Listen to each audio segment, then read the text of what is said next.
Good morning, everyone, and welcome to the workshop meeting for the Town of Southern Shores on September 20th, 2022. If I could ask you, please, to all join me in the Pledge of Allegiance and stand.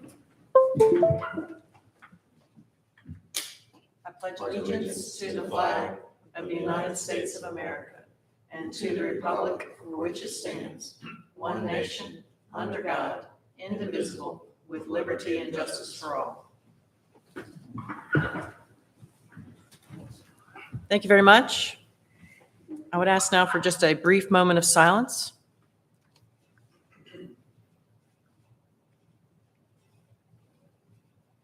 Thank you. Council members, are there any amendments to, or can I hear a motion for approval of our agenda as presented? I move that we approve the agenda as presented. Second. There's a motion and a second. Any discussion? All in favor? Aye. Thank you very much, Council. Seeing no one here from the public, I'm just going to assume that there are no public comments, and we'll move into our business items. We have a resolution, 220903, overpayments of occupancy taxes / campground. And I believe our town manager, Cliff Ogburn, is going to present this to us. Good morning, Cliff. Good morning. The county's September meeting, the first September meeting, they passed a resolution that recognized a mistake that was made and in the collection of occupancy tax.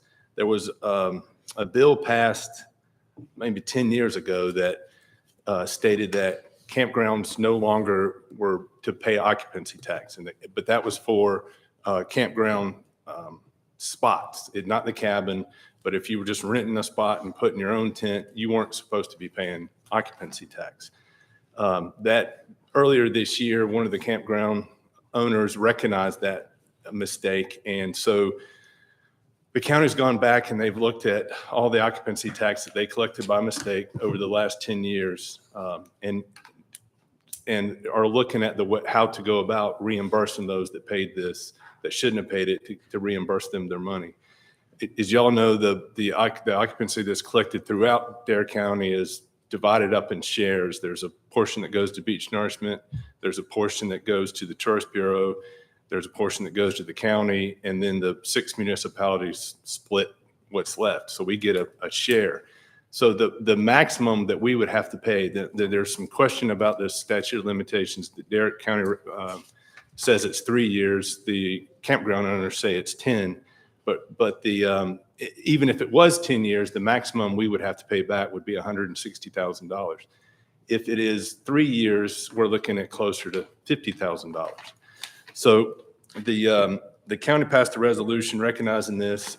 Each one of the towns that are being asked, the Tourist Bureau, I think, has passed a resolution as well, recognizing this mistake and committing to paying the funds back. The way right now the county's trying to get everyone in agreement, in an open meeting in agreement that we acknowledge this. We know that we received this occupancy in there and we need to pay it back. And then we'll start the process of determining how we're going to go about doing that. And the counties, right now the plan would be that the county would require of all the campground owners to provide documentation of who paid the occupancy tax that shouldn't have. Those people will be issued a refund, and then a portion of whatever those refunds are, maybe quarterly, the town will have to reimburse. And so the ask is for the council to pass this resolution so we can move forward with getting this going. Thank you, Cliff. Just to make sure everybody understands, so all of the administrative duties, cost, responsibility is on the part of the county of Dare, not the town of Southern Shores. That's correct. Okay, thank you. And the refunds will actually go to the people who paid the taxes, not to the campground owners. That's correct. Yeah.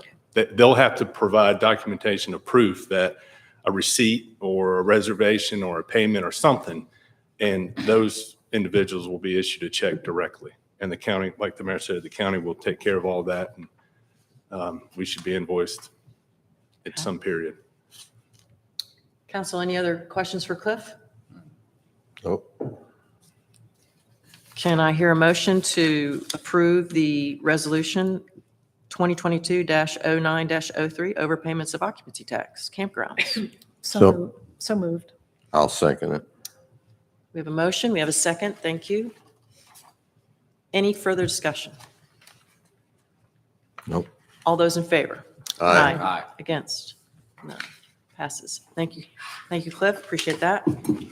Next on our business items is a presentation from Kimley Horn concerning the Trinity Culvert replacement options. And I believe we have a representative from Kimley Horn here, and Yes, I'll hand ma'am. it over to Cliff. Yep. I want to introduce Andrew Phillips, who will get up and discuss with you his findings.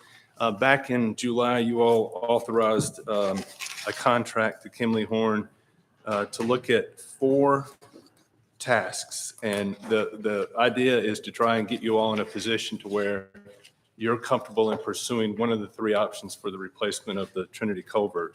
In doing this, Kimley Horn was tasked with looking at a preliminary hydraulic study and providing a technical memo, conceptual roadway design, conceptual structural plans, and preliminary utility coordination.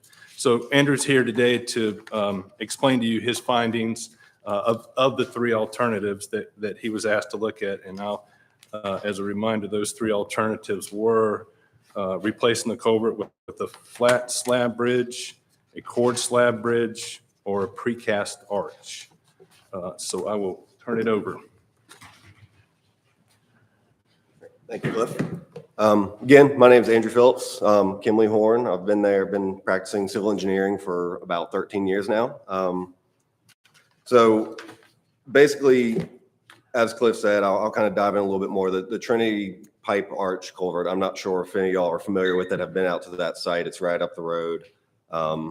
It's showing some signs of deterioration. Oh, thank you. Settlement around it, which is leading to the large hump, the large bump right there at the pinnacle of it, which is also causing, I would believe, some damage to the actual structure itself. Now, that's without an inspection report, I can't say that for certainty, but it does appear to be, the bump appears to be getting worse. So we were tasked with exploring the 3 options. We came out back in July, looked at the site, took some pictures, took some measurements, get a better idea of what we're actually looking at, what we're dealing with out here.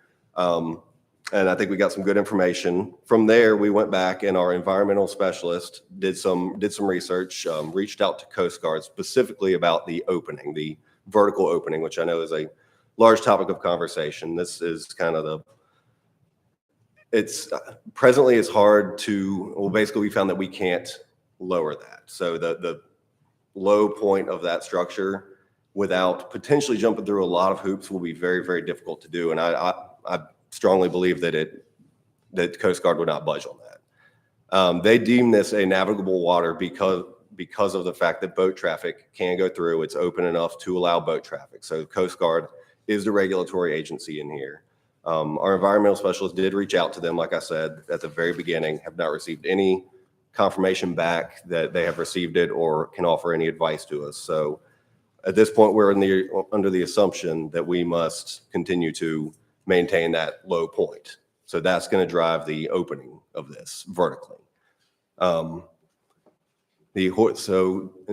horizontal piece of it is kind of let me back up to the opening of the horizontal piece. And please forgive me if I get into too much detail, too much of the nitty gritty. I'm a structural engineer. I'm very detail oriented, very focused. So please feel free to jump in, stop me, raise a hand, ask a question. Definitely want y'all's input. That's the point of this. And the other thing is, from the beginning, we did ask and wanted to be clear on what the town was looking for with this. So not just a replacement, but potentially aesthetics. Obviously, safety is a major concern here because the curve, the bump that's out there is not good from a sight distance. The driver can't see very far, which is definitely an issue. And that's something that we obviously are planning to remediate with all these three options. That's not even a question. That's just standard. The other thing that was mentioned was obviously resiliency. We want to make sure that this thing, what we put in there, won't require a couple $10,000 in maintenance in 6 months. So the goal, and again, with all three options, the goal is to make sure that it lasts a long time. It's durable. It won't deteriorate. It won't show signs of settlement similar to what we have seen here. So that being one of our major concerns. So that's what led to the three options that we had. I will take a kind of a step back and look at the vertical piece of this really quickly. I went on site yesterday when I got in just to take some pictures, kind of reevaluate, because it had been a few months since I'd been out and looked at it. And so now that I had an idea of where our kind of rough project limits are, it kind of gave me an idea of, let me look at it from this perspective. So this picture that I took right here is from, basically it's right at Gumtree, where Gumtree comes into Trinity. And this kind of shows you how steep that hill is, that bump right there. So the idea that we will be doing from a roadway perspective, the point where I'm standing basically and the pinnacle right there at the top, those points would stay. But everything between here and that point in this picture would end up flattening out. So essentially, the closer you get to it, you would be able to see up over, as opposed to obviously when you can see where I parked my car there, you can't see anything on the other side. So that point would potentially come up a few feet so that the driver could actually see either an oncoming car or anything in the road that would cause them to make a swift swerve or stop. Yes. So basically what you're saying is the road's going to have to be raised. Correct. And do you have like an estimate on how much the road is going to have to be raised? I think it'll be different on both sides. Like I said, I think where the car is, it would potentially come up anywhere from 1 to 2 feet, I think there. Okay. The other side, I think that would be the north side of it, I think had steeper grades. And you can tell that on the sidewalk if you've walked in there. It's steep. There's stairs there as well. So it's acknowledged that it's very steep. I think that side might be upwards of 3 feet at the kind of the low point of that curve. Thank you. And all that is for safety reasons. All right, so this is just the same view looking south. So similarly, this is kind of the outward extent of where we're kind of proposing to have the limits of the project based on our conceptual level design. And here is looking from the top, looking down. Obviously, you can see just how steep it is. And I drew a slight red line there. I'm not sure if you can tell further out. That's roughly the limits of where the paving, sorry, it's kind of small in there.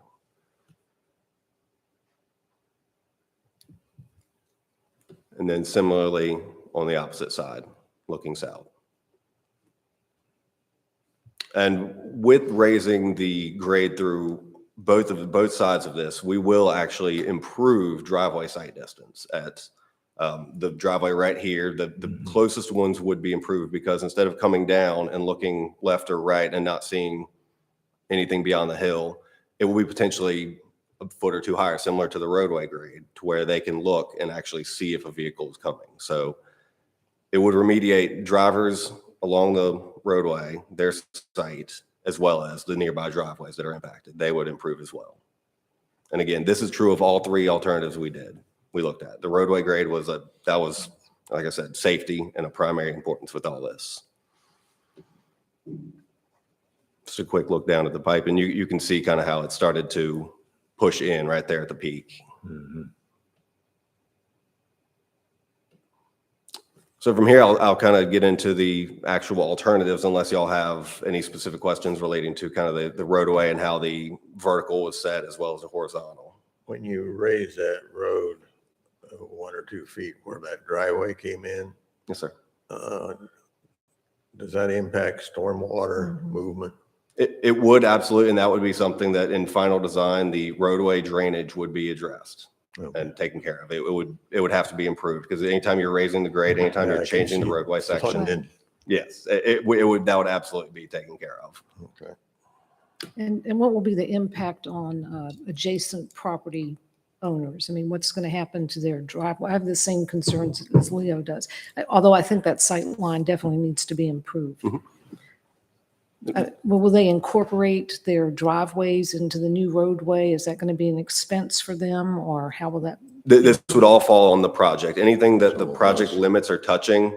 So anytime we're in this place, if you look at the driveway just to the, I guess, south of the structure there, that's the nearby one that we saw right there. Because we're going to be raising the grade through there, that driveway will be impacted at no fault of the owner. So that will be, again, part of the project expense. Okay.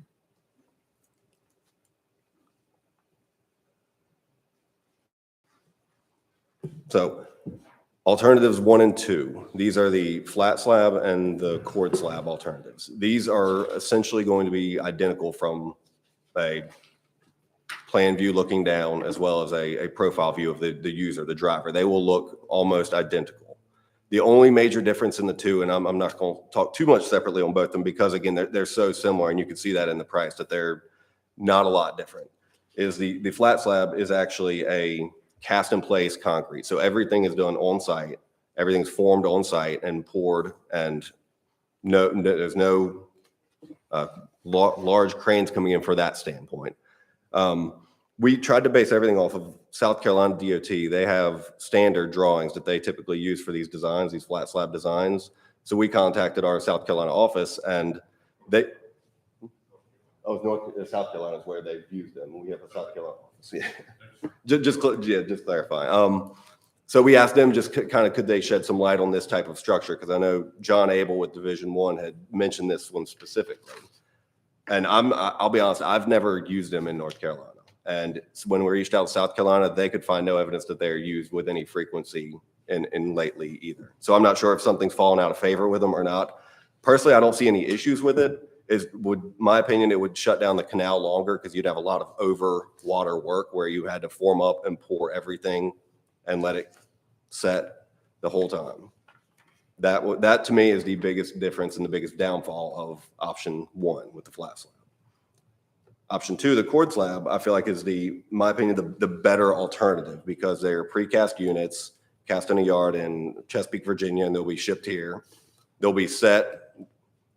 So you'll have the 11 units that will be set individually, and then the canal can open back up. So it's very quick, very painless from that regard of closures to the actual canal itself. What would be the anticipated closure of 1 and 2 of the road? The road, I would expect it to take roughly 6 months to a year, and that depends on the moratoriums. I know there is a large finfish moratorium for in-water work, so the hope would be the contractor would schedule his work around that, do the in-water work when he can, and then do everything else outside of that. So I would hope that it'd be closer to the 6-month range. We'd have the road closed for 6 months. Correct. And again, For either one of them. for either alternate 1 or alternate 2, correct. Okay. And I'll touch on that with alternate 3 as well, kind of the timeline that we would foresee for something like that. The benefit to the cord slab is they are very durable. They're very good in corrosive environments, which is what we deal with here. They're precast, so they're cast in a yard and under perfect circumstances, dropped off and just laid in place, like I said. So my opinion, that's the best alternative, and obviously priced lower than all the others, which again is also good because we feel like that will grant you the longest life expectancy, which both of these I would envision being 50 to 75 years. That's generally the rule of thumb in the industry, just because that's the way we design them. That's the way we incorporate the clear cover, the corrosive resistance. Everything that we do would be to generate a longer life expectancy of the structure itself. All right. So as you can see here, here's a rough typical section of alternative 1, and this just shows basically what the driver would see. The driver would not see what's going on underneath, but this is what a section across the flat slab bridge would look like. As you can see, we got a raised sidewalk on the right with an open barrier rail. And on the left, we have a concrete parapet with a rail on top. That's something that we can look into potentially if we need to, of putting a more open rail there, because I know that would kind of allow airflow, allow for better aesthetics if we could do that. And again, that's just something that can be delved into final design. That's been an objection on the Tall Pine Bridge, is the one side being solid. Yeah. And I realized that. We went out there and looked, and it definitely interferes with the driver's sight. And that is definitely something that we want to avoid in this case. So that, like I said, that is something that we will absolutely look into. The only problem with putting the one that's shown here on the right, on the left as well, is it is not crash test rated. So if a vehicle was to hit it, it would give way, whereas the parapet would actually, driver would hit it and bounce right back. So it's a safety thing as well, but they do make barrier rails similar to the one shown on the right that we could put adjacent to traffic. We would just have to do a little bit more digging into that. Will it be wide enough to accommodate the walkway? Yes, sir. On the right, we're showing a 5.5 foot raised sidewalk there beside the 2 travel lanes. I know that was stressed to me that the raised sidewalk was very important through this region, through this area here, because it's obviously already have it at the approaches on either side. All right. And like I said, here's the cord slab alternative that is, like I said, it's very similar. Not a lot of difference between the cord slab and the flat slab.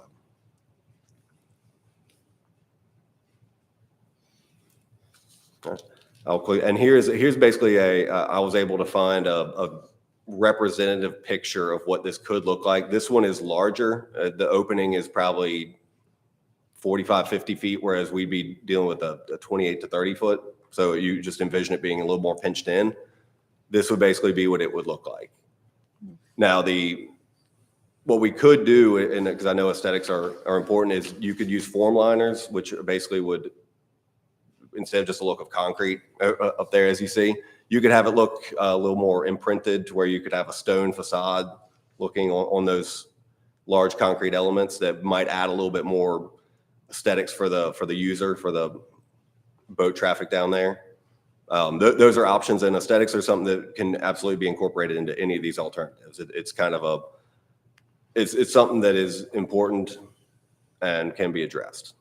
That would be an additional cost then on the. It would be. We didn't analyze that in the study that we did here, just because, again, aesthetics can go anywhere from, just like I said, a form liner to you could put on blisters with light poles.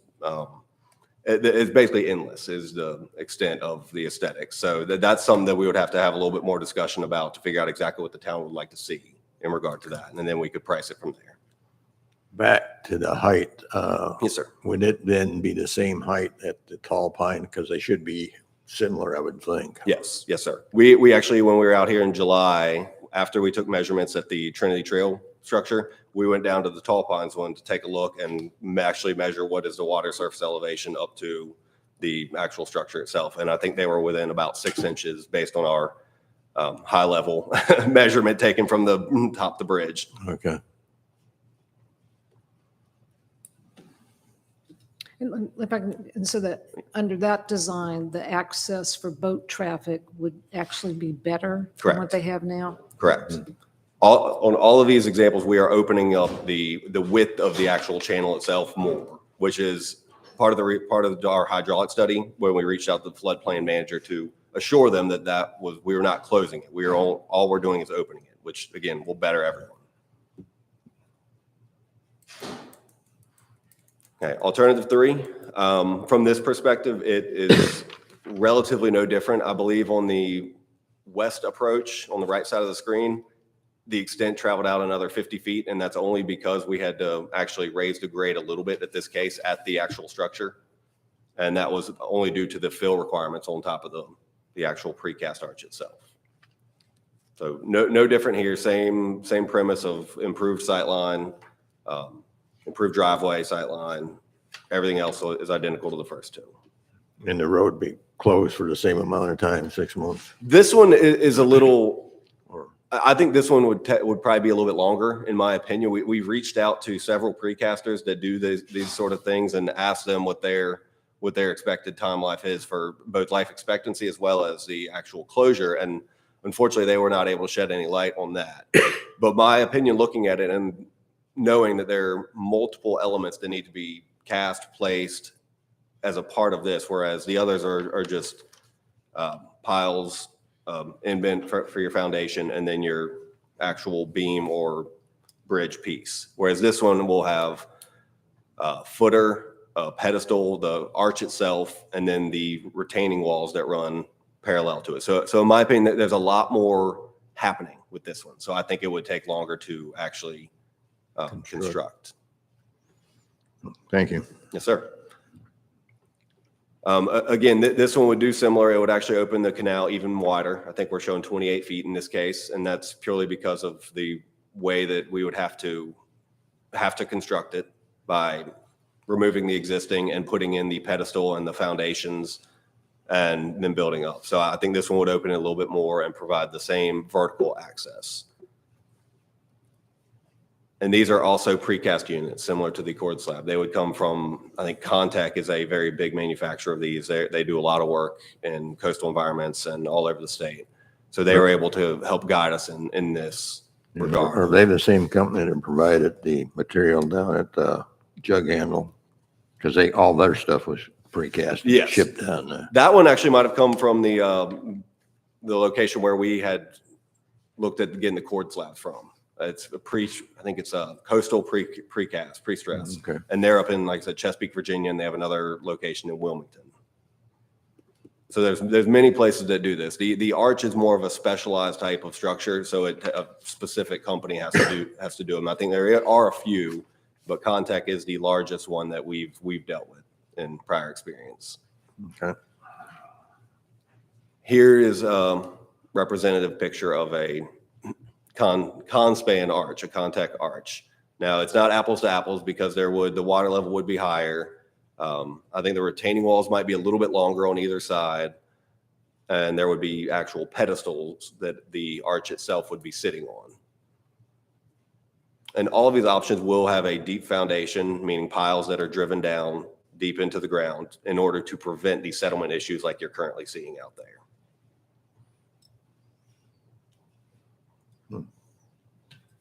And this one, I feel like opens up a lot more of the aesthetics. When I was trying to find a good representative picture, there were many examples where they did have the stone facade, where they put on all sorts of different kind of form liners and to make it look very aesthetically pleasing, tying into the natural environment as you might want to have there.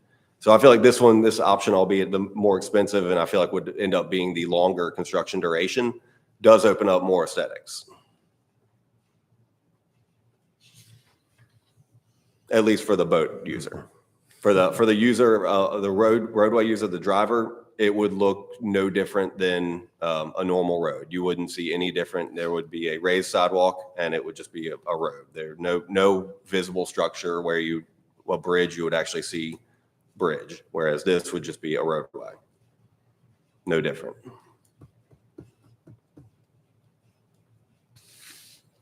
And this one, I believe, the life expectancy based on what I've kind of read and gathered is roughly the same, about 50 years. I think all of them are in the 50 to 75 year range. Again, being that this one has more components, I feel like it would require more, potentially more maintenance and potentially larger scale maintenance in the future. But again, any of these structures will require maintenance, but the expectation is that won't happen for many years down the road. What would your maintenance entail? If you have any kind of backfill that might have eroded out or any kind of, it would mainly do, and for something like this, it would mainly deal with erosion, replacing backfill, but the structure itself shouldn't have to be touched. It would still need to be inspected, but it wouldn't have to be touched, hopefully, barring any unforeseen setbacks.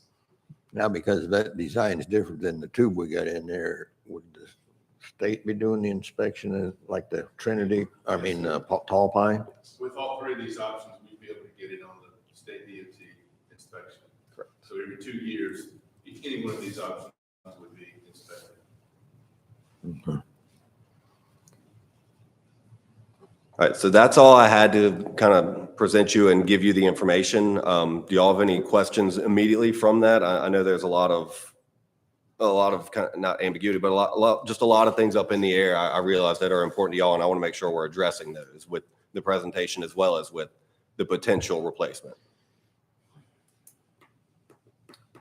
Is there any way to show the photographs side by side of the three different options? Not on here, not right now, but Okay. unfortunately, I can definitely pull that together and send it to you all too. Or just send the presentation to the. Yeah, clerk. or just send the That's- presentation. Yeah, absolutely. That works. That'd be great. And we can print them out and do the aesthetics. So, Absolutely. Well, my first- I have my preferred option already, but what is your preferred option? Mine, option 2, the cord This slab, one? just Yep. because of the resiliency and the ease of construction. This is something that contractors around here that all across the state are very familiar with doing. They frankly, they do hundreds of them around the state annually. So it's a very common type of structure. What was your option? That one. number Yeah. 2. Well, I don't, I don't like- have an issue with beautification. I don't think we need form liner. I mean, tall pines is a flat, concrete edge and everything. Well, yeah, I like the second one versus the third one. To me, it gave a little better look, right? Yeah, it's nice and clean. Except for that front bulkhead will be, Yeah. that'll be fiberglass sheet pile or, It would probably be galvanized sheet pile up front. And in the case of what we are showing in ours is the sheet pile will actually extend up out of the water a little bit in order to not have a large, just concrete vertical abutment. It will have to be somewhat, but you have to have some sort of wall there. So I thought the sheet pile with the little concrete coping on top would probably fit the surroundings better and tie into the existing a little bit. and that was like a, what, 18-foot, 19-foot span between the faces of that? Yes. yeah, What is our it was- current culvert? Is that like 16? I think it's 16 feet is the Okay, opening. all right. This one would open it to about 19. Okay. The overall span of the structure itself, the beam lengths would be closer to 30, but Yeah. that's just to accommodate all the setbacks. Yeah. So the new opening would be 19. Correct. Which I have heard where the boaters will say it's rather narrow. So then another 3 inches will help them, 3 foot. Mhm. Yeah, oh yeah, it's, I think, 3 foot. I've heard it's quite the corridor to traverse when in a boat. Yeah, back up, the rail that was at the top, is that an example of what would be there? This one? Yes. Yes, sir. That is actually the 3-bar metal rail that we're showing there on the right. Okay. So that, as you can tell, it's very open and easy to view and easy to navigate. And like I said, is that going to be designed such if somebody hits it, they don't go into the water? pardon me, sorry. Is that going to be designed such that if somebody hits it? 'Cause Oh, the that- sidewalk's on the other side. That is rated for, I think, a small type of crash, but because it has the raised sidewalk, that's viewed as untraversable. A car should not be mounting that. And if it does, the curb will slow it down dramatically to where that rail should, assuming they're not going excessively fast, should contain it. Okay. What is your best guess for how long the acquisition of permits for any of these alternatives might take? If we start the process, I think because it's a CAMA stream, we're at the coast, so there's a lot of hoops we got to jump through with that. I would envision it being 6 to 12 months for the permits, but that could be started immediately before any design happens, and hopefully wouldn't control the actual schedule of anything, because the idea is you start that up front before you do any design, and everything starts to align at the end. And what, if any, role does NCDOT play in this particular project? Because they have no funding in it, they would not have any jurisdiction It'll just over be it. the inspections on the back end. The inspections, yes. Typically, we do follow NCDOT standards and specifications just because they're well-written, they're drawn out for a very good reason. And frankly, like I said, the contractors that would end up doing this are very aware of them and familiar with them. So I think that would benefit everyone. But DOT itself wouldn't have any involvement unless you all requested it, like for review or anything. And just for the person who doesn't deal with project cost evaluations and concepts like contingencies and so forth, can you walk us through, for example, for alternative 2, you've got structures at 660, roadway at 330, potential utility relocation at 50. So a total anticipated cost of 1,040 million. Correct. And then in addition, you say, or I think it's in addition, you say 265,000 for engineering. So,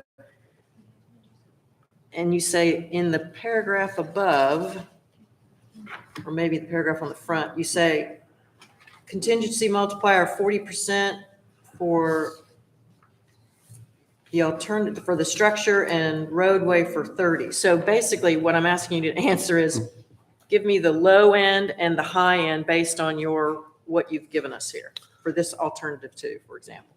The low, like if you completely take out the contingency and assume that every quantity we looked at is accurate, you could essentially take I think 660 and take 60% of that, and that would be where we landed.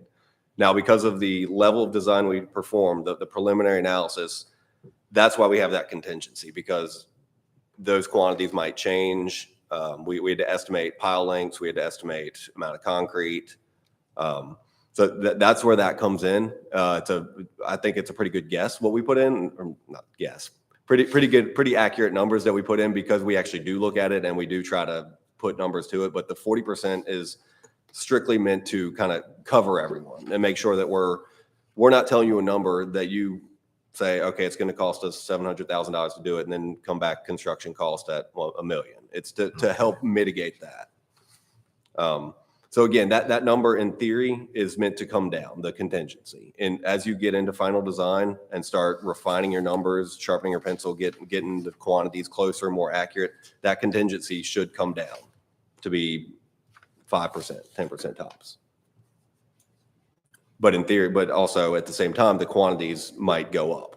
So that's the trade-off. Quantities of materials? Correct. The length of pile, the amount of concrete, all of that will again be refined in final design. So just for, bridge structures for dummies. So could you just boil it down to two numbers, a low end number total and a high end number total? What's that range? I think You what had to. we're giving you, million. I think what we're giving you is the high number, the million. So, No, and does that include the engineering estimate? no. Okay, The preliminary engineering would be, like I said, it'd be the 265 on top of that. So the upper number is 1.265 and the lower number is And 8. 8? Does that sound about right? ballpark, yes. Ballpark 8? Yeah. Okay, thank you.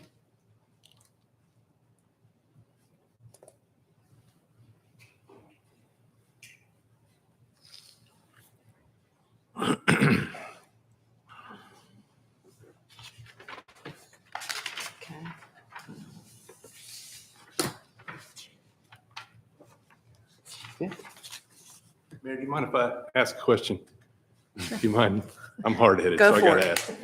I asked Sheila to pull up a couple of pictures. I wanted to see if there was, because I am hard-headed, and the CAMA permit, there's a specific condition that says you can't lower the height of if you're replacing a bridge, you can't lower the height of the existing bridge. All through that, it's a general CAMA permit. All through that, it lists culverts replacement, bridge replacement, but it says if you're replacing a bridge with a bridge, you can't lower the height. It doesn't say if you're replacing a culvert with a bridge. So I wanted to see if there was, I think he's right. Before we move on from that possibility, is it worth kind of chasing that rabbit to see, and what do we get for it? If we could lower the height a foot or 2 feet, will it make a significant difference? So these two pictures, I wanted to. I don't think you transferred them. Okay. So there it is. I think it's. Yeah. Okay. Well, I guess I'll leave there then. If we're at the top of the bridge looking down, you can tell 51, if you're on top of the bridge looking south, the house on the southeast, the driveway comes down. And so, I think the driveway would then kind of level out. So that's a benefit to that. But even if it was, I think you said 1 to 3 feet on one side, 1 to 2 feet on the other side, if we could lower that bridge, is that worth pursuing? are we just beating our head against the wall?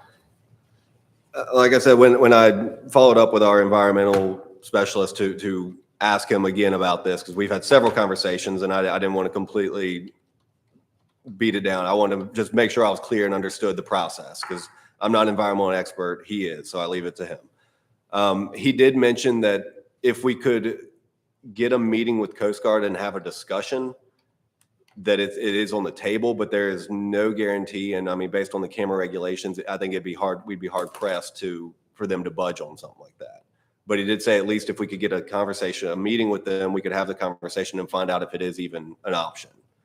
But as I mentioned before, he actually emailed them 2 months ago and has followed up, I think, last month as well, and has not heard a word. And he said that they are notoriously difficult to, one, get in touch with, and two, even harder to get a meeting with. So it's something that we could potentially leverage the town and maybe even bring in NCDOT to help push that along. But he did not sound overly confident that that would end up yielding lowering of that span. But it So- is an option. So if we could lower it 2 feet, what kind of structure and road savings could there be for this project? Unfortunately, that wouldn't have much, if any, impact on the structure, because the span is set based on what's Okay. currently out there. What you would gain would be less roadway work, The because road- you'd have less grading to do. That impacts that, as you saw, were way out at Gumtree, Yeah. would probably come in, as Right. well as vice versa on the other side. Sight distance would get better, because obviously you're taking a curve that would be like this and just lowering it. So it'd be a little flatter. It would also give potential for people to speed a little bit more, unfortunately, as well, because it'd be flatter. But all in all, I think that would be beneficial. You might not see a huge cost savings, but I think you'd see a greater impact savings on it. Now, if you do that, is that going to be lower than what the Tall Pine Bridge is? Correct. Yes, Correct. That's where boaters will have a pushback. Mhm. Right. potentially. Potentially, yeah. I've had them complain already. Tall Pine's I know probably it's gonna a be threshold for a regular size private vessel to go through. Yeah. I mean, I can almost touch the bottom of it when I go under my boat. Tall pine. Mhm.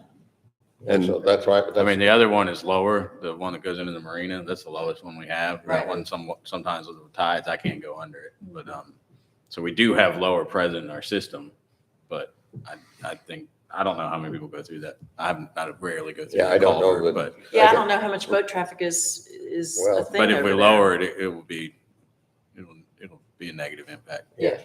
Okay, Mhm. okay. Now, again, My it's, question is, if there was a balance between improving that sight line, keeping the mean sea level bottom of the bridge the same, but just not trying to get that sight line as perfect, because like you said, on this driveway, it's fine. The other driveways, they're gonna have to have a pretty serious incline on their apron.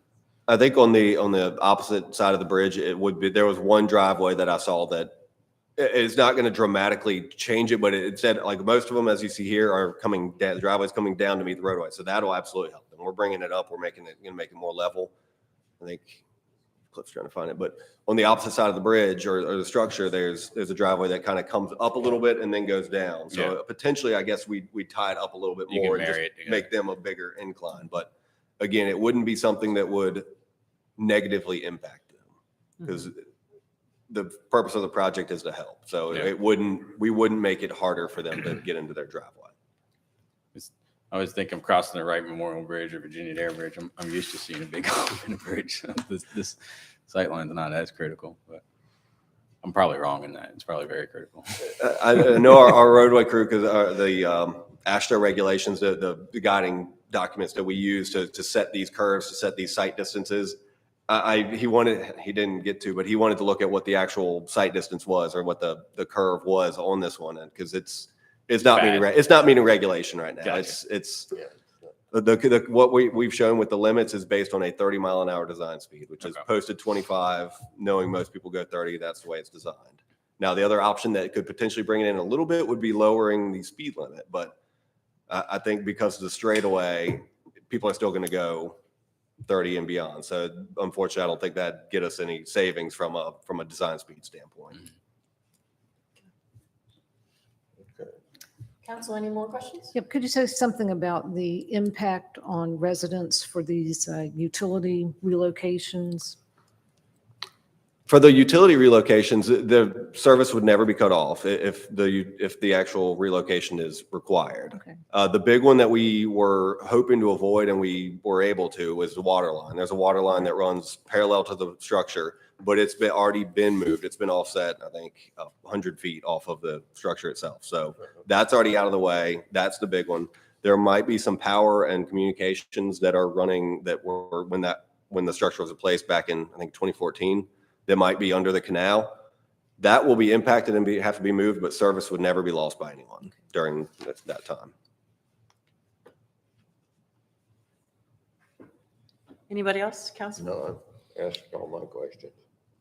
I have one more. Yes. I'm kind of anticipating questions we're going to get from people who live in that area. So let's say the Hummels that live just south of there. Yep. When you're doing all this roadway work and the driveway work, I mean, what accommodations are made so they can get in and out of their house? That's some of the contractors are, and that would be written into their agreement, would be that driveway access would have to be maintained throughout construction. No matter what they're doing, they would have to have access to, these people would have to have access to their driveway. And that's true of any kind of construction job where you're doing roadway work, is the resident has to be able to get to there. Now, there will be construction going on around it, but they will be able to access it. Thank you. All done? Thank you, Andrew. Yes, Appreciate absolutely. it very much. Thank you all for the It's a time. good presentation. Thank The you. photographs are helpful, especially for the evaluating the aesthetics, I think, because that was one of the concerns I had. So yeah, if you could share your final presentation with us, That'd be great. and we could get it printed out, that would be very helpful. Yeah. Maybe put it on our town website so people can look at it. Yeah, I think the one pushback we'll hear is the length of time that the road will be closed. I'm sure. There's Yeah. going to be some inconvenience. There's no Oh, yeah, doubt. well, I'm one that uses it every day. Absolutely. It's, Well, I know in my hometown in Kentucky, they're replacing a very small culvert. And they closed the road yesterday and said it will be closed for 2 months. And that's tiny. I mean, so it just takes a while. Oh, yeah, it's that. And the one thing that's in the document still is the actual summary with the cost, and I'm not sure if you wanted to publish that to everyone at this point or not, but it's all in there, and obviously you'll see it when it's shared with you to okay. remove pages or however you need to. Appreciate it. All right, thank you all for the time. Thanks so much. Thank you. All right, next on our agenda is a budget item presentation for discussion. Am I handing it off to Bonnie or Cliff? Cliff with Bonnie's backup. Yeah, that's right. I just wanted to say that we tried to lay out what we think will be a beneficial information to share with you all.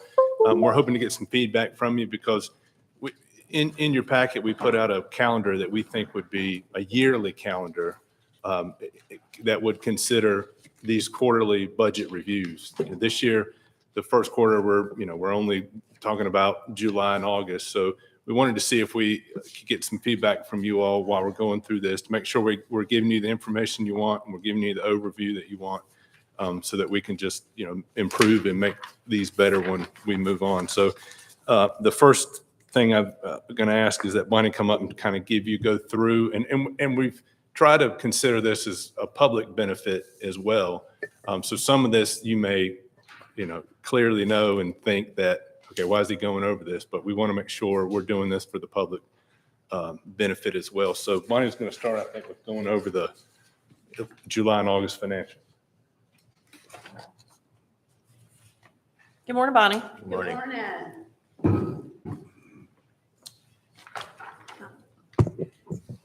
Okay, get my cheat notes here.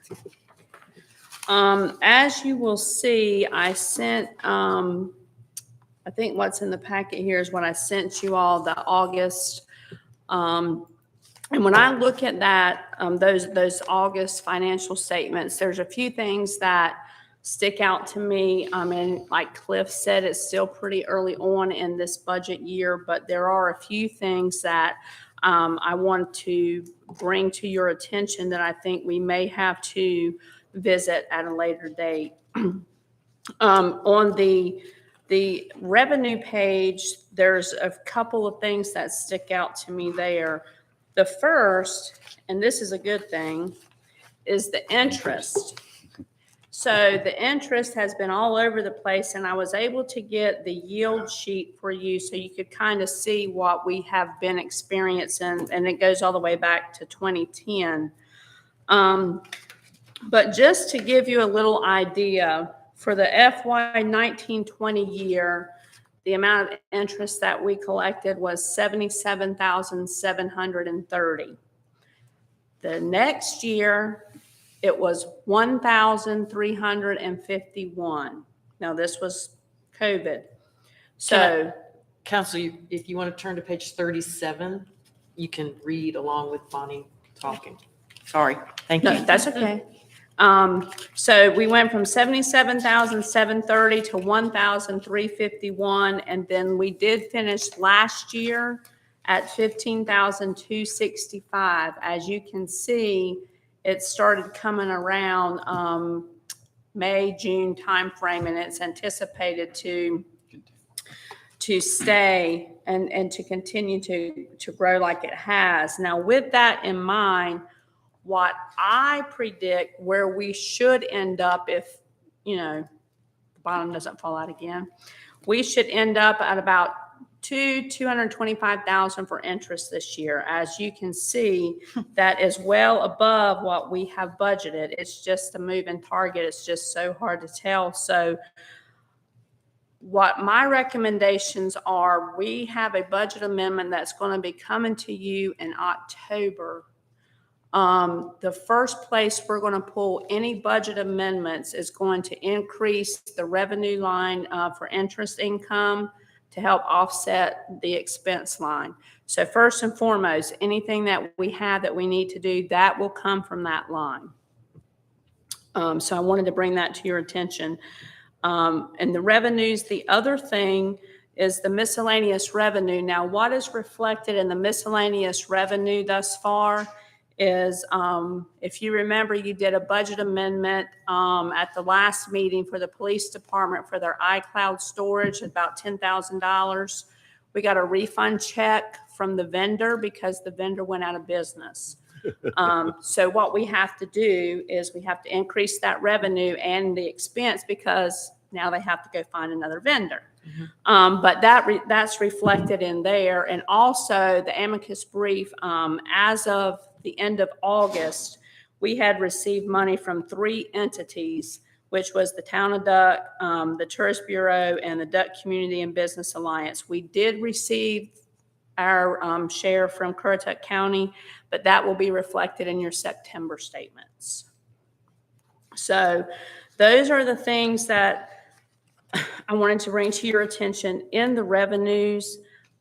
Everything else seems to be on track. And of course, we will start seeing our shared revenues coming in September. And I will go ahead and tell you that our percentage of shared revenues has increased by about 2% because of our levy increasing due to beach nourishment. Yeah.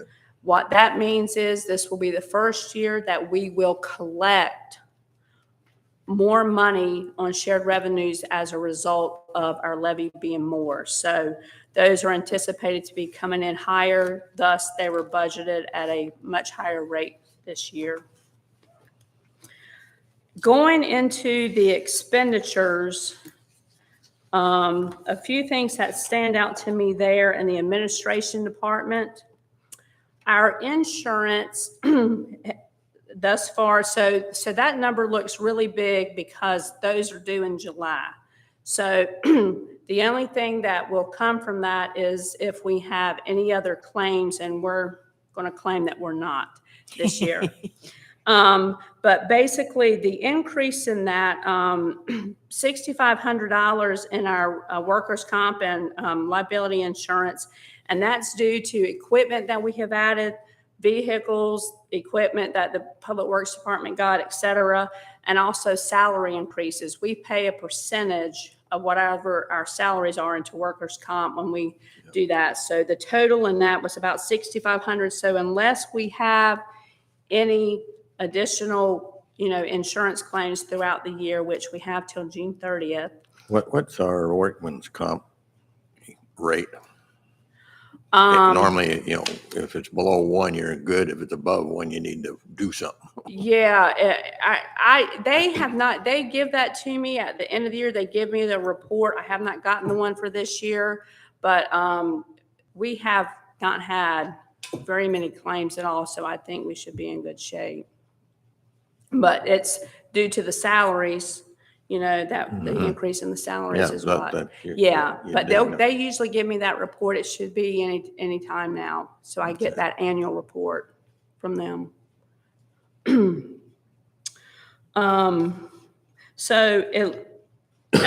I said, at the October meeting, we are going to be bringing a budget amendment to you. And part of that in the administration is there is a software that Cliff and I have looked at and had a presentation on the other day, and looks like something that's going to be very helpful in assisting with building the budget and financial reporting.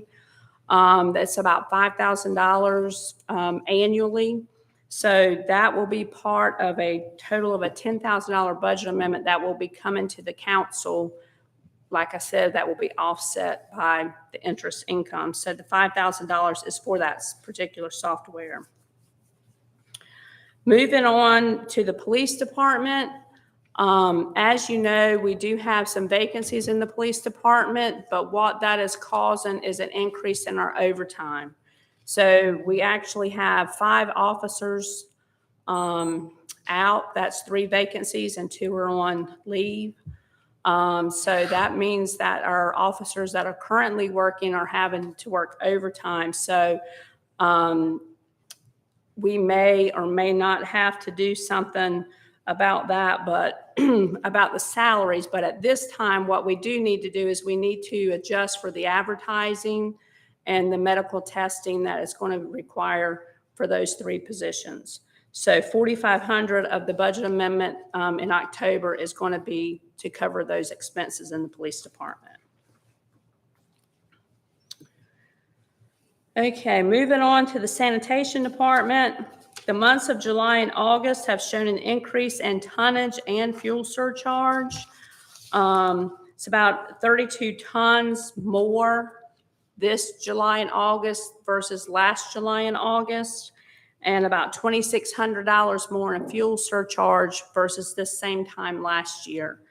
So we don't anticipate having to do anything just yet, but I just wanted to put you, let you be aware that we may have to come to you at a later date to increase the sanitation number. And this is actually the landfill tipping fee. So of course, as you all know, the trash pickup and the recycling pickup is a set amount, other than what we take to the to be recycled. That varies about $3,500-$4,500 depending on the tonnage that they take. And then in the Public Works Department, $500 will be part of that $10,000 budget amendment. We need to advertise for a vacancy that we have in that in that department. So that's 500. Thinking that's. And then, are there any questions on the revenues or expenditures in the general fund? No. Okay. So moving on, the other thing that I send to you all is the revenues and expenditures for the capital project fund, which that houses the beach nourishment project. As you can see that we have received, of course, the all of the money from the grant, the 1.4 million, the bond proceeds, of course, and then when you see that there has been $12,315.90 from the due from Dare County, which is their part that they're paying, how they're working that is each month, we get an invoice that is sent to Dare County that breaks down each town's responsibility of the project. So what Dare County has decided to do to make it the easiest is like the turtle monitoring, there's some, different things that CPE has already billed us for. They're taking it from the portion that they're paying to us. So that's where that's what that money shows there. And we did pay for mobilization in August. Of course, that was booked because that work was actually prior to June 30th. But even though they weren't in our town, that was our portion of the mobilization costs. So any questions on that? No? You? The what? The interest increase on cash management. Did you talk about that? I did. Yes, sir. Yes, sir. I might not have went in order. I'm sorry. I have my little notes here, so. Just tell us what page you're on.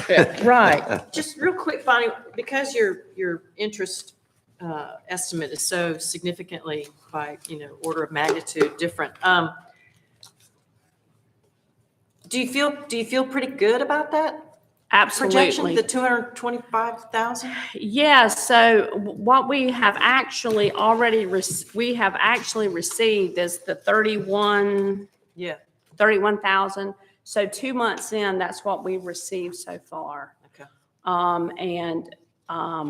So we have not started receiving our tax revenues as of yet. So, all of that goes straight into the North Carolina Capital Management Trust, and that's what's paying this percentage. So even though it'll fluctuate and I do have to transfer money from there to the checking account, I feel pretty confident that we should end up like that. Like I said, unless, something unbeknownst to us happens. And that would be similar for all the other towns? in Correct. Dare County? That is Yeah, correct. okay. Yes, ma'am. Because they all would have projected a low number. Absolutely. But they're sitting on, whoa, That's a right. much bigger number. Okay. Yes, ma'am.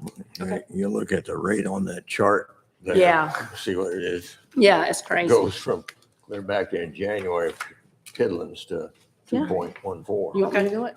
Thanks. I just wanted to All right. clarify. I guess I'm still up. More.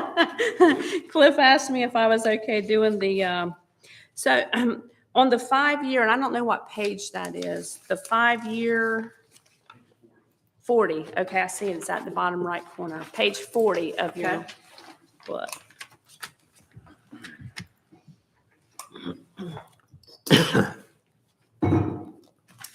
Okay. So what we did here was we went back to FY18 and got the actual numbers from the audit and compared them to the audit that we just finished, which that has not been finalized yet, but it's reflected in my accounting software. So we took the numbers from there.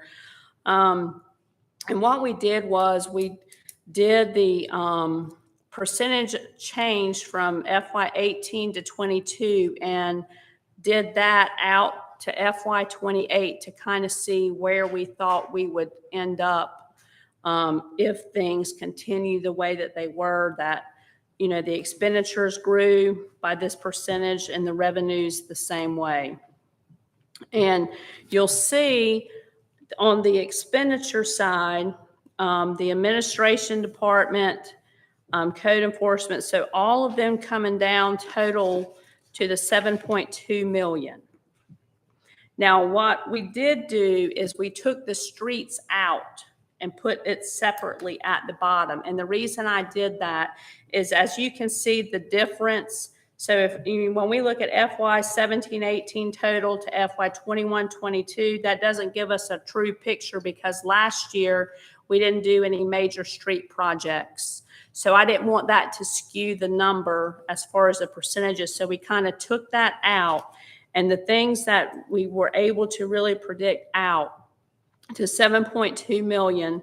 And then the revenues, as long as they grow, you know, the way that we have them here, the way each year we increase because of, we allow about anywhere from 3/4 to a 1% growth as far as when I'm doing the ad valorem taxes.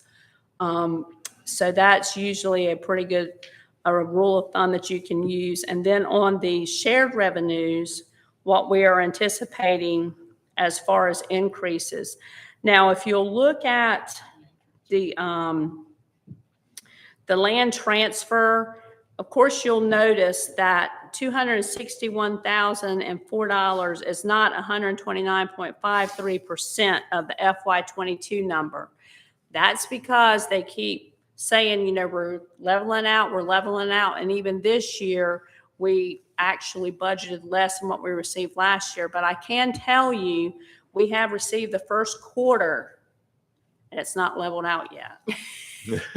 First quarter represents which months of the year for us? So it would be, this, what we actually received would actually be the ending for June, I believe, for the shared revenues. June. So it'd be April, May, June Yes, ma'am. is for land transfer. That's correct.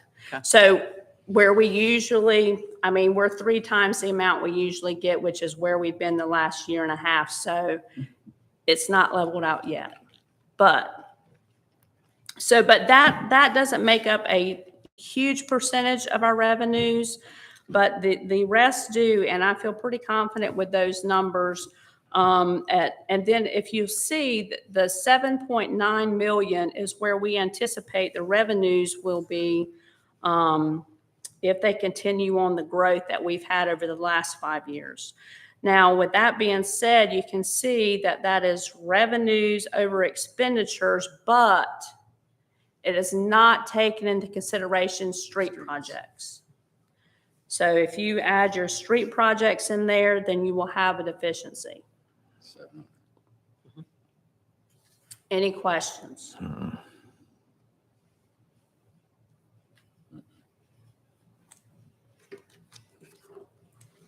In any of those numbers, The you next one didn't, is, I'm sorry? in any of those forecasted numbers, you didn't take into consideration any potential tax increase. That is correct.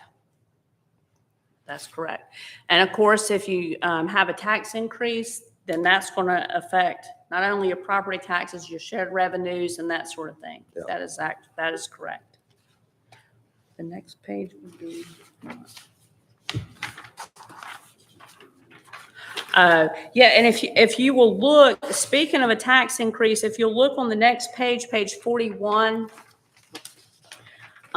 this shows the percentages that we receive of the shared revenues percentages, and that's dependent on our levy. So remember, that not only depends on what Southern Shores does, it also depends on what the other towns do as well. But as you can see, we went from 9.19% to 11.36%. And I will tell you that I received the first payment for this fiscal year of occupancy tax, and it was double what we received this time last year. Are we still the lowest of the municipalities? Manio is probably the lowest. Just a little bit lower than us? Yes. So we're second lowest? That's correct. Okay. I think that's true. Don't quote me on that. I will have to look at that, but Okay. that's you. Yes. I feel pretty confident about that. Okay.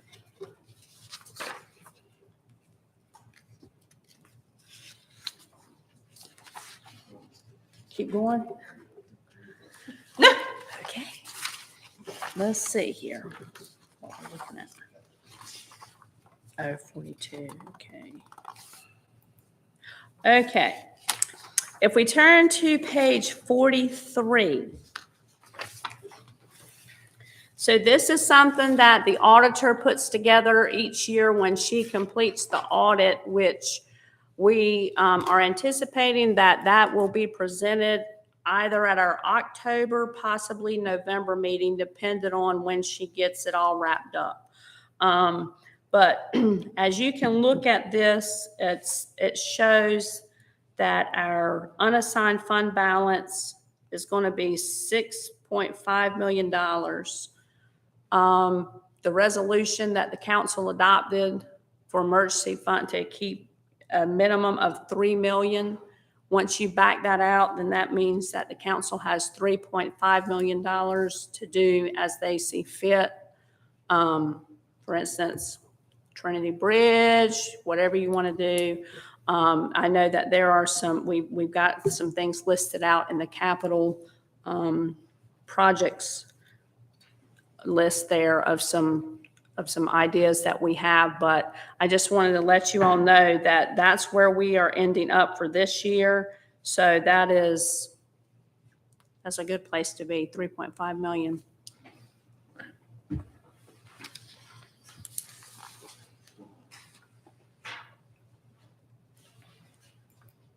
This is the unassigned fund balance. Huh? Yeah. There's a graph there. Here, let me see, 45. You want me to do this or you're doing this right? Okay. Anybody have any questions for me? Okay. You don't anticipate any problems with the audit based on what you've talked to Teresa about so far? No, ma'am, I do not. Okay. So what is happening now is the LGC has made the requirement that and it's harder for the small towns that don't have the staff available, but whoever does your audit cannot write your financial statements. That was the same way last year. So I don't know if any of you all know Anna McGinnis. Anna McGinnis used to be a partner of Teresa. She worked for the Dare County Board of Education, but she writes the financials. So she takes all of the information from Teresa and she writes the financials, and that helps us to meet the LGC's requirement of having a separate CPA write the financials than the auditor. This is going back just a little bit earlier in the meeting, but on the software acquisition for budgeting. Yes. What prompted you guys to want to do that? Do you want to speak to that? We wanted to be able to put together a public presentation of the budget.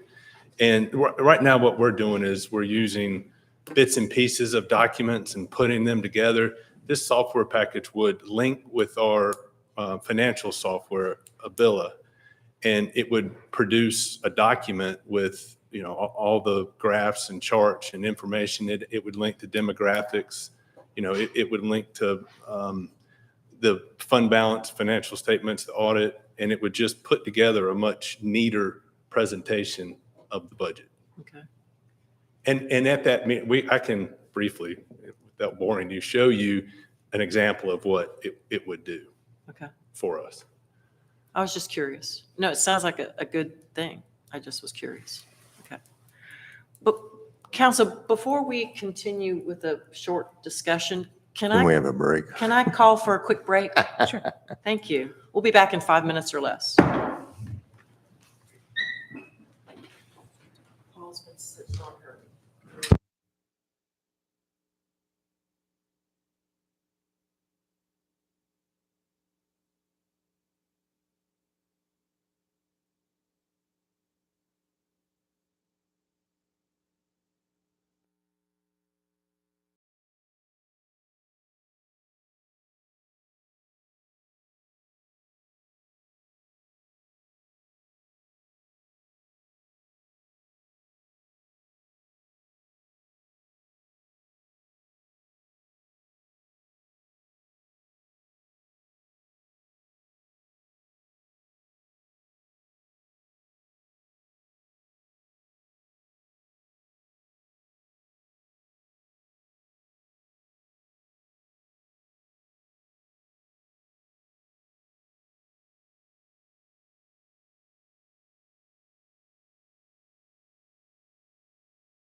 We're on.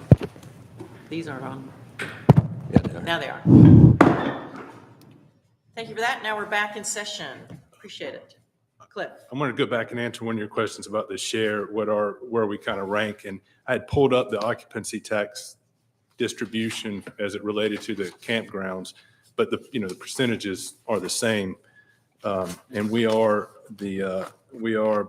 just above Manio, and then slightly below Duck and Kitty Hawk from there, and then it jumps way up. The next thing we want to talk about was the capital improvement. This has been a work in progress for the last couple of years, and what I've done now is put this in a 5-year window to take us out, kind of in line with what Bonnie was sharing about a 5-year look into the future as best we could.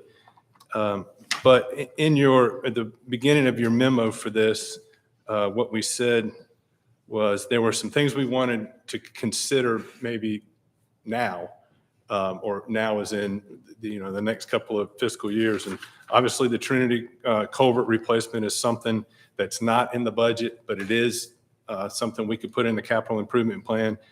As Bonnie said, there's about $3.5 million of fund balance above your required $3 million minimum. I know we're still evaluating the street work, but there's the potential. We've got $1 million still to spend in this fiscal year, and we could maybe, what we had talked about was this next project's mostly all mill and fill anyway, but we may want to revisit our plan and incorporate some more funds. Instead of just patching, we overlay more and take care of the way those patches look. So it kind of speed it up a little bit so we could consider spending more money there. One thing I wanted to ask, Wes has got the application ready to submit for the path from Trinity Park up to East Dogwood on the east side of 12. That is due at the end of this month. If I'm not mistaken, there's about $650,000 in that transportation improvement fund. It's the tourist impact grant. Thank you. So, at one point I thought, we've talked to the finance officer there and we could apply for a second grant.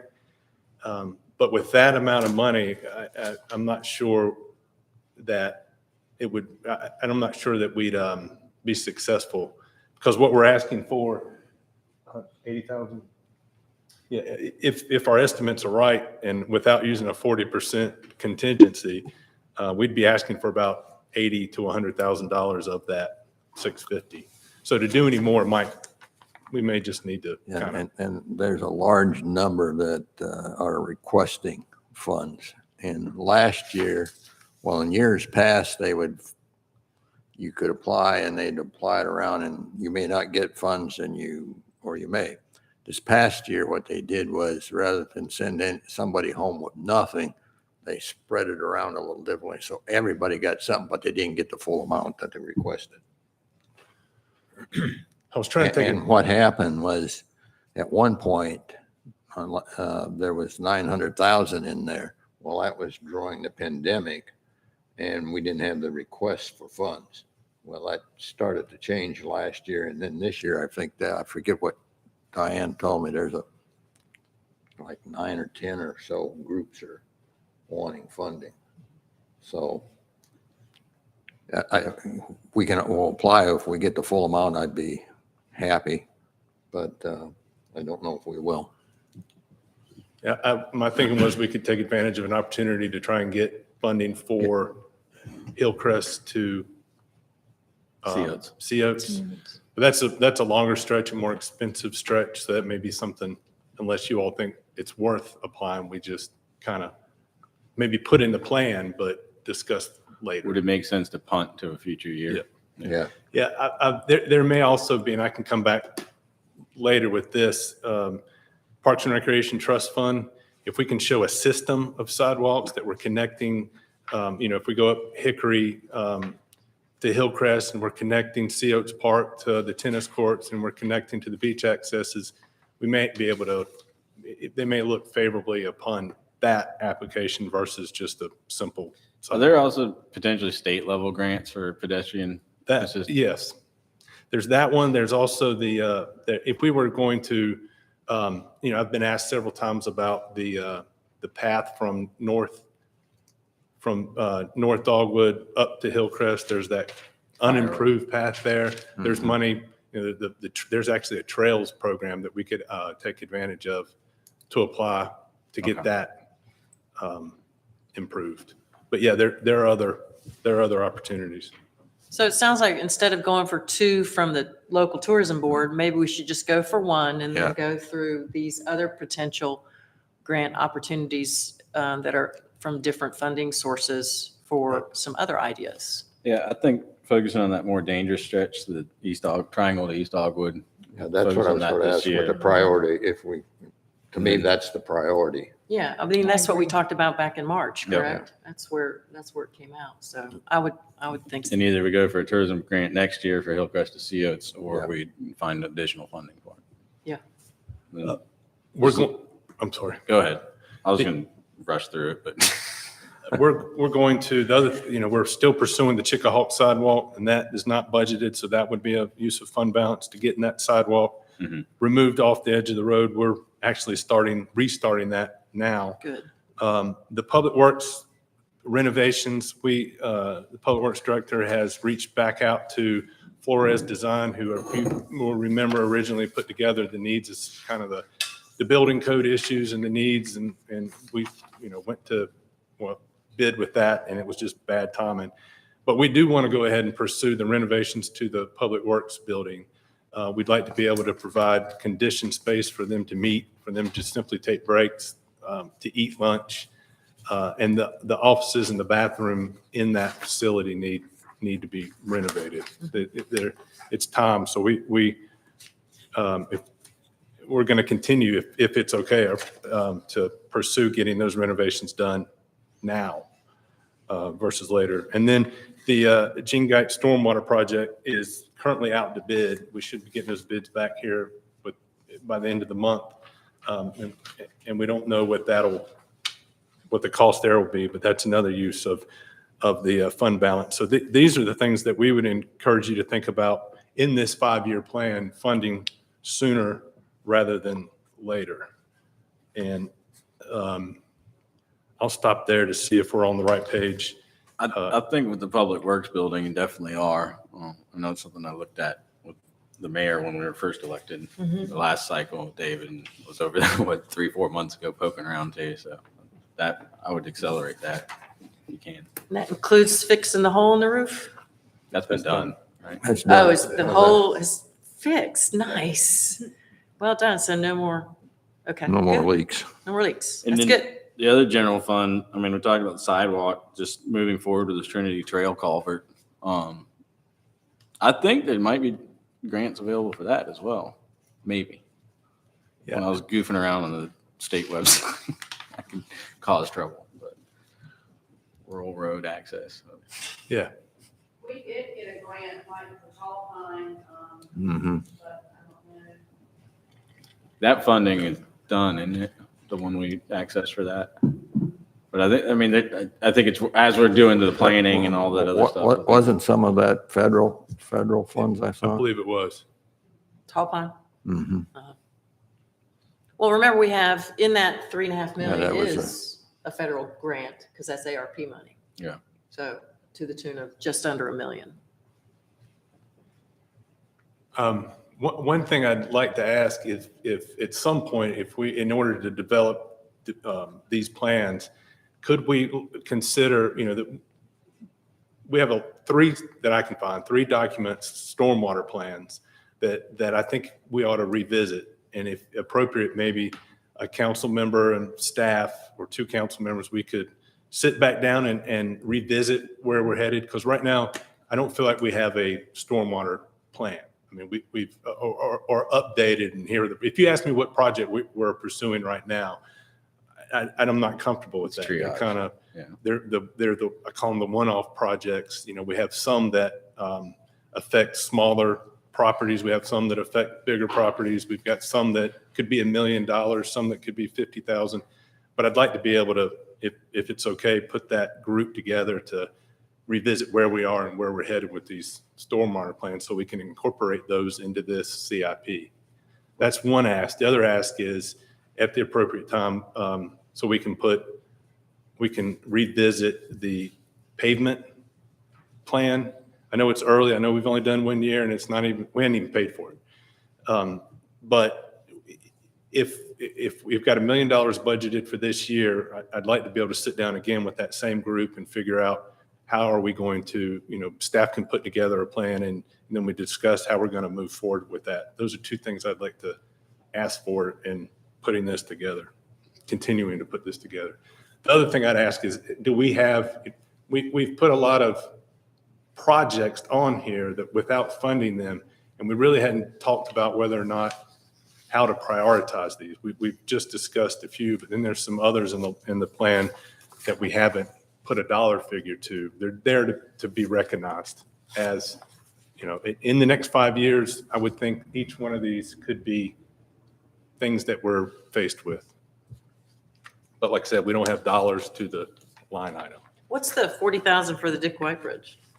That's what the planning, That's the That's the, Trinity Trail, what we just paid for, Yeah. the presentation we bought. Oh, you just put Dick White Bridge in there. Okay, never mind. I did, I'm sorry. I thought it said Trinity Trail. No, it's Right, Dick, I'm says looking Dick on- White It on says the culvert pages. planning, right? 46, maybe I'm looking at the wrong line. Culvert- It's on well, it's got culvert planning, but Sorry. I see where you're. Culvert planning. Sorry, Yeah, Culvert planning. hard for me to get that. Okay, thank you. Where are we with the issue at Hickory and Wax Myrtle there with doing something there? Engineer just got the Soil geotechnical report. data and so he's continuing to Oh, work on the okay. pavement, the I road. I was plan. just looking for a status on it. In your discussions with staff, is there a project or a need that you identified that we have not discussed here at council? Municipal complex. Yeah, well, yeah, and there's, when you do things like this, you want to make sure these are needs and not wants. And, and when we talk about the need for, eventually we know, I think, we're going to have to consider the improvements or renovations to this building and to the town hall and where our space here and how we might be able to better utilize this and make sure everything's up to the building code. And that was recognized a few years back when Flores did that assessment. But those are items that would get us through the next few years. And maybe I'm way wrong, but maybe I just, we don't need to I'm on the wrong page here, but at some point I think, this building and the town hall ain't gonna last forever and we need to be planning for that. That's one. That may be, but like I said, I think you all talked about bringing everything up to the building codes. And, I recognize the other part is it's been 2 years, 3 years since that's been done. We're just getting to the public works part of that. Maybe it's time we start getting to this building and, making sure it's up to code. Well, now, along the way, we have made some improvements both in town hall and to this building. Like we have a better system for recording and distributing meetings. We have, Is the rod out there fixed? No, we need, I we mean, need there's no, to some add the that. rot on the outside of the building ought to be fixed. Right. I agree. It's a bad look when you come into the parking lot. Technology part, we've done well at it, but there's other structural things that, if we're gonna bring it up to code, need to be looked at. Yeah, and Seems like And maybe something like- bringing things up to code in both buildings would be at a minimum of a place to start. And like I said, we put the brakes on that because of the cost was just, It's not, we couldn't even get someone to bid it. Might be more costly now. It might be. probably is with material. So we're going to have to just sort of, suck it up, I think.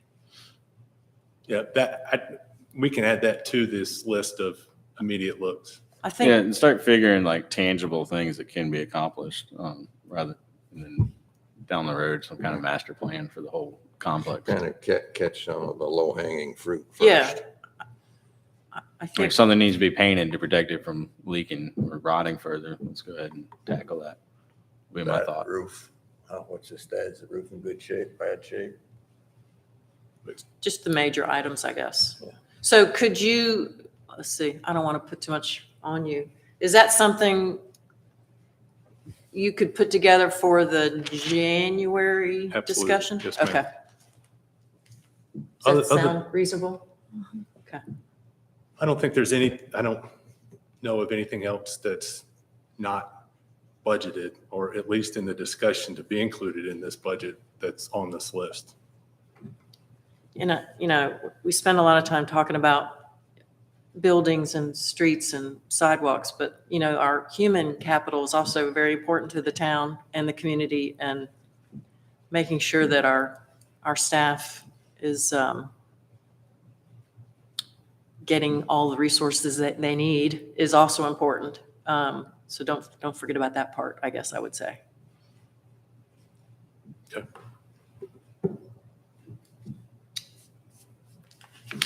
Is that kind of your goal for today?